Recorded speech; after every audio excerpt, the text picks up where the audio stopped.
Hi friends, welcome to VV take.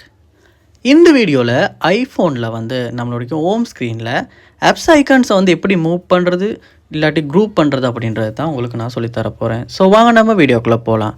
Video கடைசி வரைக்கும் skip பண்ணாமல் பாருங்கள். இதான் நம்ம சேனலுக்கு ஃபஸ்ட் டைம் வந்திருக்கீங்களா? நான் தான் விக்னேஷ். மறக்காம நம்ம சேனலை சப்ஸ்கிரைப் பண்ணிட்டு பக்கத்தில் பெல் ஐக்கனையும் கிளிக் பண்ணுங்கள்.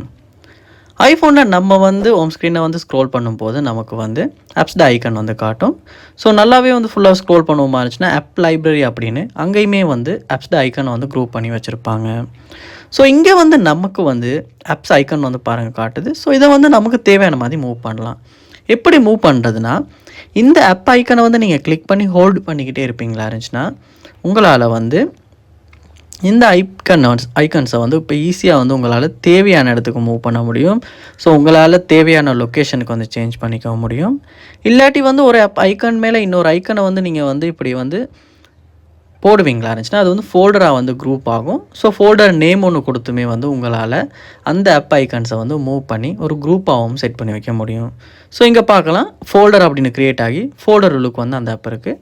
ஸோ திரும்ப ரிமூவ் பண்ணிக்கணுன்னா, அந்த ஃபோல்டர் வந்து ரிமூவ் பண்ணணுன்னா கிளிக் பண்ணியுமே வந்து உங்களால் இந்த மாதிரி மூவ் பண்ணி வெளியே வந்து போட முடியும். ஸோ அப்படி செய்யும் போதுமே இந்த குரூப்லேருந்து வந்து அந்த ஆப் வந்து ரிமூவ் ஆகிரும். ஸோ திரும்ப இந்த ஆப்பையுமே மூவ் பண்ணி வந்து வெளியே போடும்போது அந்த குரூப் பண்ணதுமே இல்லாமல் போயிடும். ஸோ இப்படி நமக்கு தேவையான மாதிரி தேவையான லொக்கேஷனுக்கு, ஸோ ஃபஸ்ட் பேஜுக்கு போகிறேன்னா ஃபஸ்ட் பேஜ் இல்லாட்டி லாஸ்ட் பேஜ் இப்படின்னு தேவையான லொக்கேஷனுக்கு இந்த ஆப் ஐக்கன்ஸை வந்து கிளிக் பண்ணி ஹோல்டு பண்ணி மூவ் பண்ண முடியும். ஸோ இப்படி தான் ஐஃபோனில் வந்து ஆப் ஐக்கன்ஸை வந்து நம்ம மூவ் பண்ணுறது. ஸோ இந்த வீடியோ கண்டிப்பாக உங்களுக்கு யூஸ்ஃபுல்லாக இருந்திருக்கும்னு நினைக்கிறேன். ஏன்னா நிறைய பேருக்கு வந்து ஆப்ஸ் ஐக்கன்ஸை வந்து மூவ் பண்ணணும் இல்லாட்டி வந்து தனித்தனியாக ஃபோல்டராக கேட்டகரைஸ் பண்ணி வைக்கணும் அப்படின்ற ஒரு தேவை இருக்கும். அவங்களுக்கு கண்டிப்பாக இந்த வீடியோ யூஸ்ஃபுல்லாக இருக்கும். ஸோ உங்கள் ஐஃபோன் யூஸ் பண்ணுற ஃப்ரெண்டுக்குமே இந்த வீடியோ ஷேர் பண்ணுங்கள். டவுட்ஸ் இருக்குமாச்சுன்னா கமெண்ட் பண்ணுங்கள். மறக்காமல் சப்ஸ்கிரைப் பண்ணுங்கள். தேங்க்யூ.